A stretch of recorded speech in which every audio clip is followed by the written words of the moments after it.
রাষ্ট্রের পরিস্থিতি সম্পর্কে সবারই মোটামুটি ধারণা আছে। আইনের অবস্থা কি গরম না নরম? আইনের অবস্থা বর্তমানে কি কথা কন না কা? নরম। এই নরমের মধ্যে আপনার ভূমিকা কি হবে? আপনার অধিকার আপনাকেই আদায় করতে হবে, আপনার সার্বভৌমত্ব আপনাকে রক্ষা করতে হবে। আপনি নিজের প্রয়োজনে আত্মরক্ষার জন্য যা যা ব্যবস্থা নেওয়া দরকার ব্যবস্থা নিতে হবে। আইনের কাছে সহায়তা চাইবেন, আইন যদি সহায়তা না করে নিজে একা 100 হয়ে যাইতে হবে। ঠিক কিনা বলেন? ও আইনের দিকে ছায়া পাই তার ঘুমায় থাকুন যাইতো না। আইন যদি সাথে সাথে অ্যাকশন নেয়, আমরা আইনের সাথে আছি। আইন যদি অ্যাকশন না নেয়, আমার ঘরে চোর ঢুকবে, জিন্দা বেরোতে দিব না। আমার ঘরে ডাকাত ঢুকবে, জীবন্ত বেরোতে পারবে না। আমার ঘরে চুরি করবে না, আমি একে বয়ে বয়ে চাইয়া থাকবো। একবারটা থানাত গিয়া কইছিল, ওজি সাহেব আমার ঘরে চুরি হয়েছে লেহেন। চোরের আপনি দেখছেন নি? কয় দেখছি। কয় দেখছেন? কহ কত ধরলেন না? কয় ধর্মুকা ধরন কি আমার কাম নেই, ধরন দিয়ে আপনার কাম।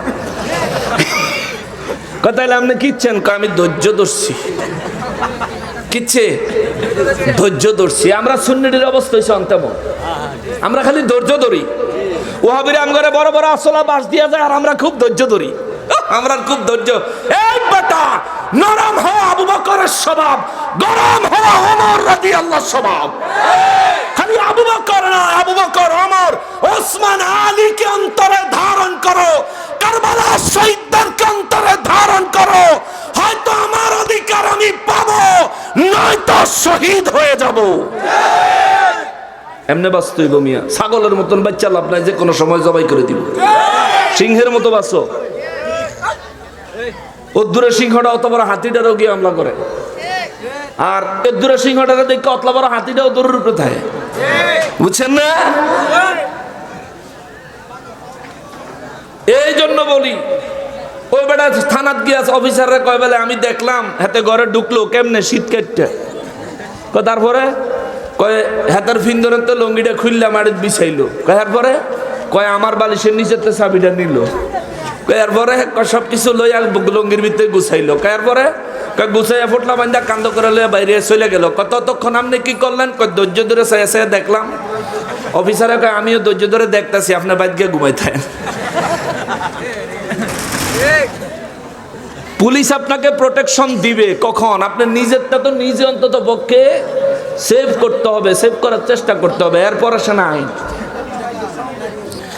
মুসলমানেরা রে, আমার পিয়ারা নবীর উম্মতেরা রে, এদিকে কি অসুবিধা হইতেছে? তো তোমরা হেন্দা ওয়াজ করলে আমার হেন্দা ওয়াজ কাটা শুনবো। মহান রব্বুল ইজ্জাত কালামে হাকিমে সূরা হাশরের 18 নম্বর আয়াত থেকে এই সমস্ত বিভিন্ন কারণে আল্লাহ মুনাফিকদেরকে বাদ দিছে, বলৎকারের দলের বাদ দিছে।